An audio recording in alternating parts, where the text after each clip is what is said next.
Salut à tous, alors tout d'abord je voulais vous souhaiter une très bonne année 2014, j'espère que vous l'avez fêtée comme il se doit.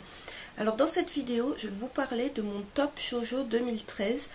Alors je vais pas vraiment faire un classement de 1 à 10, je n'ai pas de préférence on va dire parmi les 10 tomes. Juste je vais d'abord vous présenter 3 séries dont je vous ai déjà parlé, dont je vais passer très vite dessus. Puis vous parler de 2 josei. Alors j'ai hésité à les placer dans la vidéo Seinen, mais il y avait déjà 10 tomes dans mon top Seinen et je voulais que les vidéos soient assez équilibrées. Ensuite, je vous parlerai de 3 autres shoujo qui, à mon sens, peuvent également être lus par des garçons. Ce ne sont pas des shoujo très girly. Et enfin, je terminerai en vous parlant de 2 yaoi. Donc bon, là par contre, ça concerne plus les filles. Mais en fait, je n'allais pas faire de vidéo spéciale yaoi étant donné que je n'en ai que 2 à vous présenter. Alors je commence sans attendre en vous parlant de Enfer Bleu. Donc Enfer Bleu, je vous en ai déjà parlé plusieurs fois dans mes précédentes vidéos. Il s'agit d'un shoujo plutôt dramatique puisqu'il traite de viol. Donc de Chika Shinea, publié aux éditions Panini, dont le dernier tome, donc le 3e tome, va paraître à la fin du mois. Il est un peu repoussé, il devait sortir la semaine prochaine et il est repoussé de 1 ou 2 semaines. Ensuite, un shoujo dont je vous ai également beaucoup parlé, puisqu'il s'agit de The End of the World de Aoi Makino, également publié aux éditions Panini. Donc le tome 2 est aussi repoussé, d'ailleurs il est sorti Panini sur repoussé ce mois-ci, mais doit sortir également donc ce mois-ci.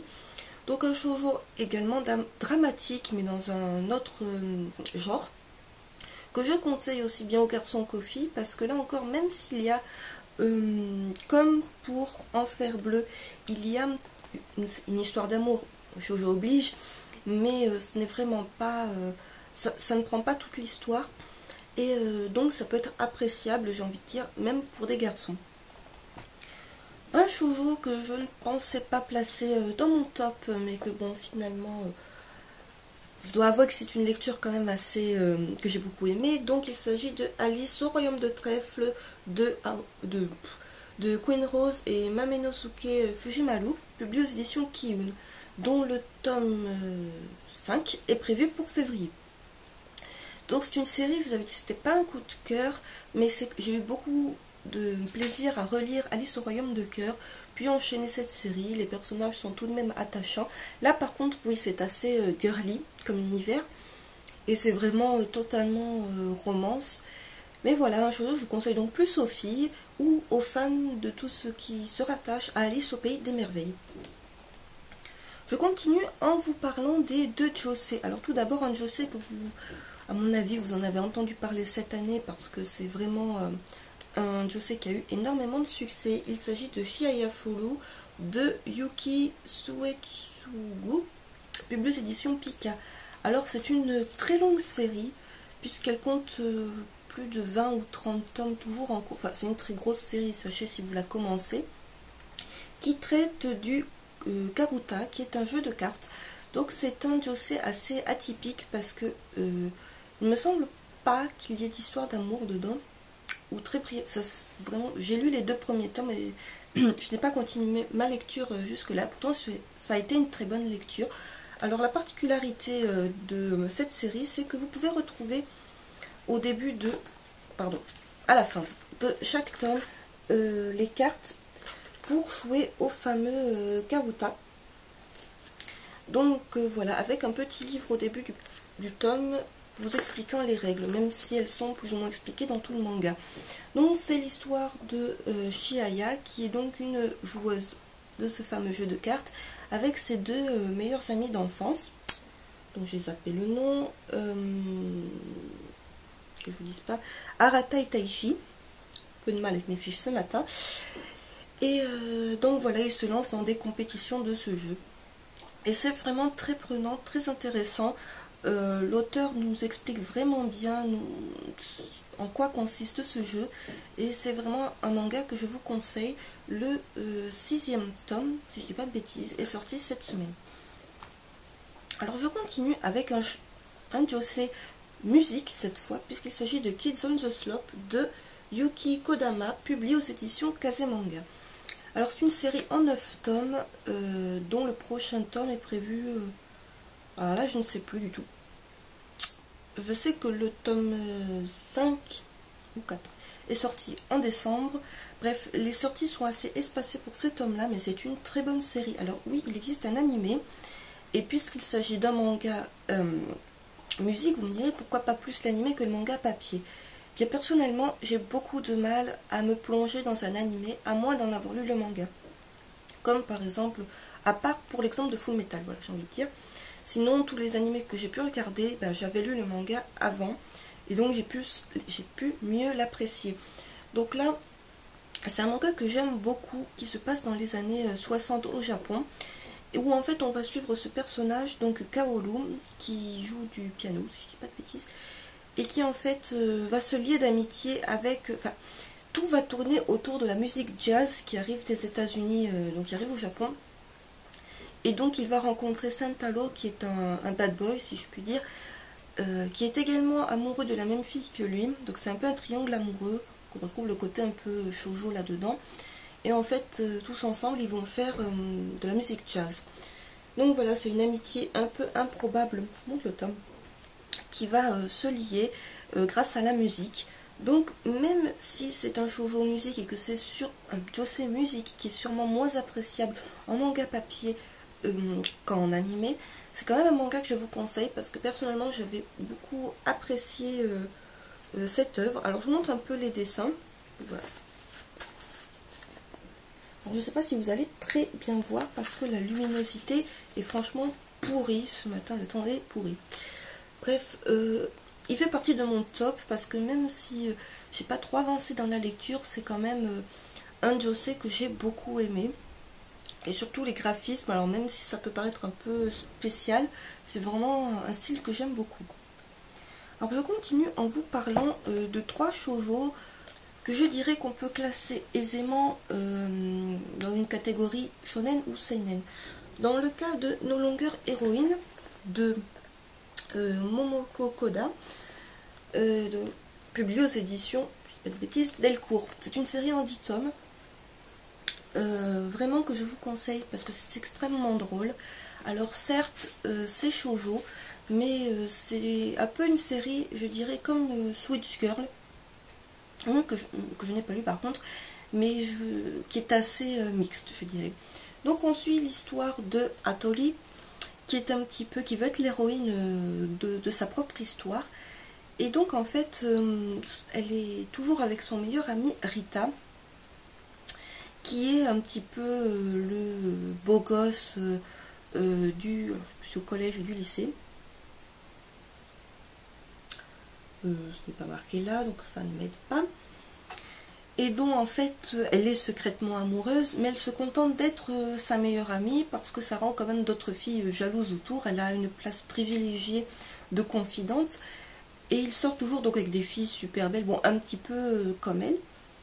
Sauf qu'un jour, il va se mettre en couple pour de bon avec une fille vraiment moche, enfin qui a rien pour elle du point de vue de Hattori.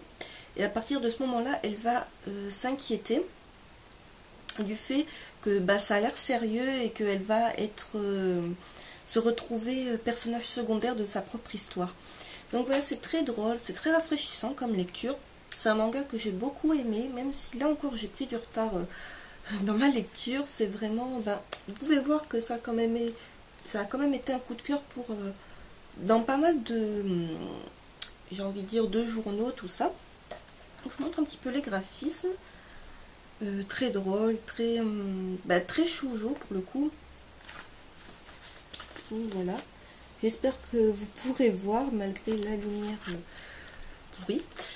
Donc un shoujo que je vous conseille et qui fait donc partie de mon top 10 de cette année 2013.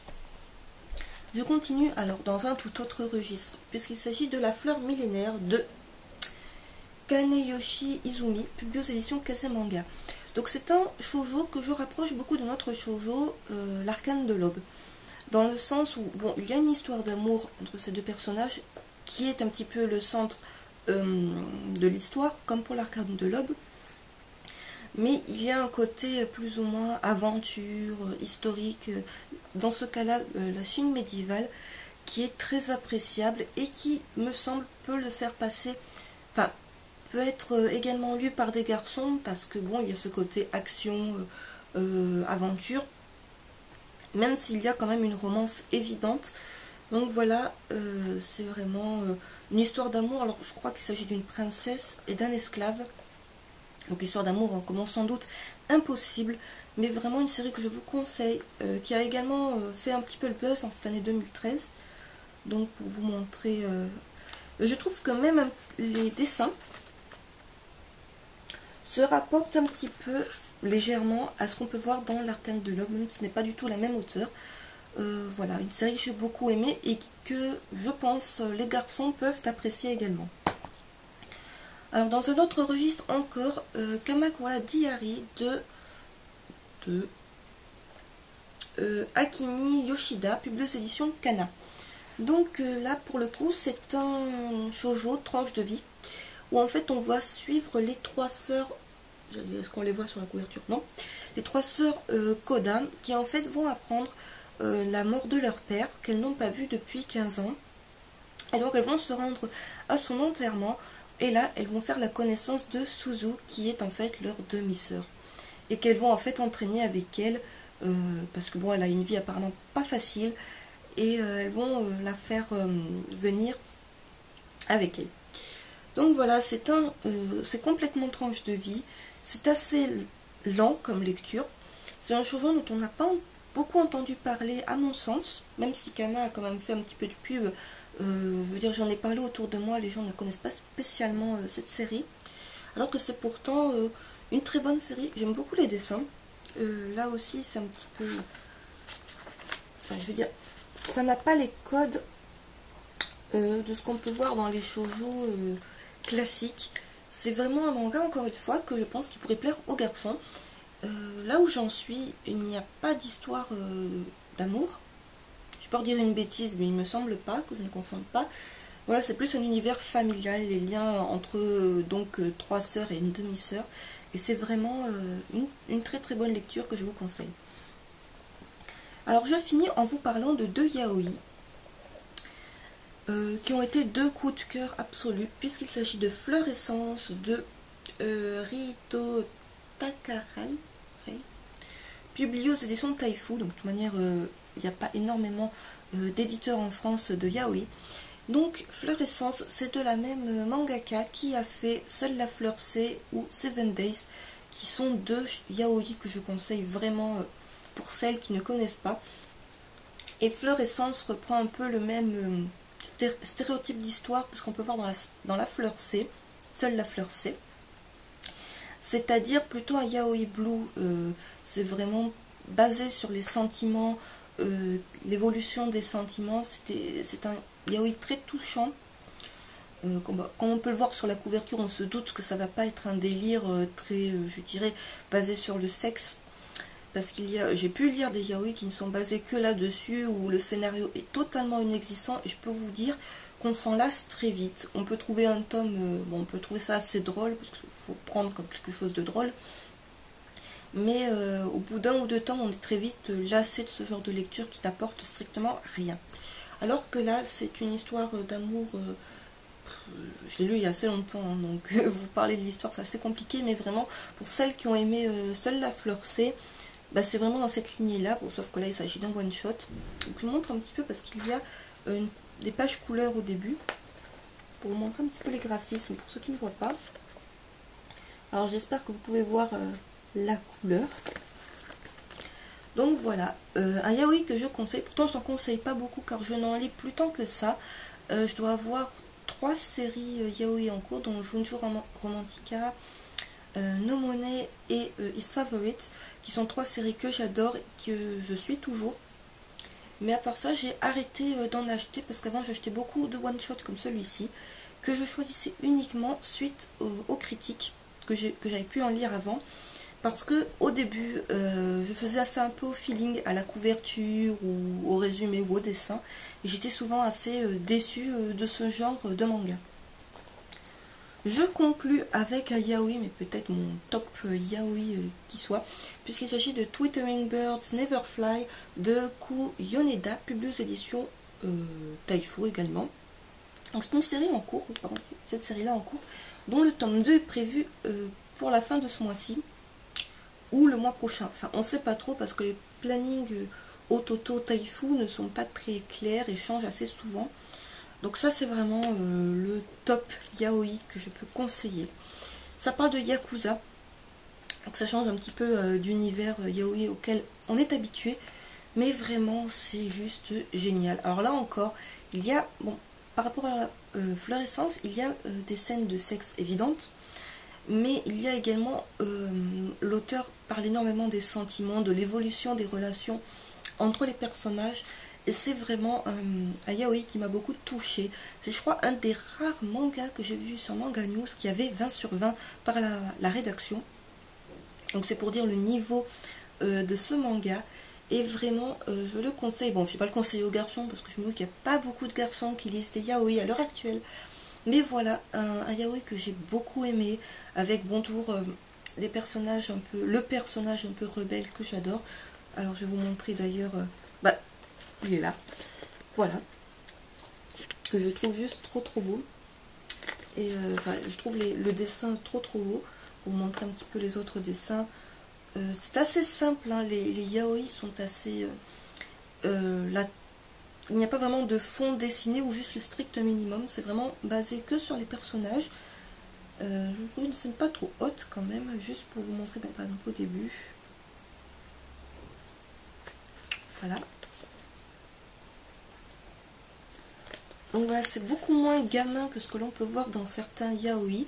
C'est pas très drôle, parce que bon, il y a des yaoi genre Junjo qui est assez drôle. Là, non, pas vraiment.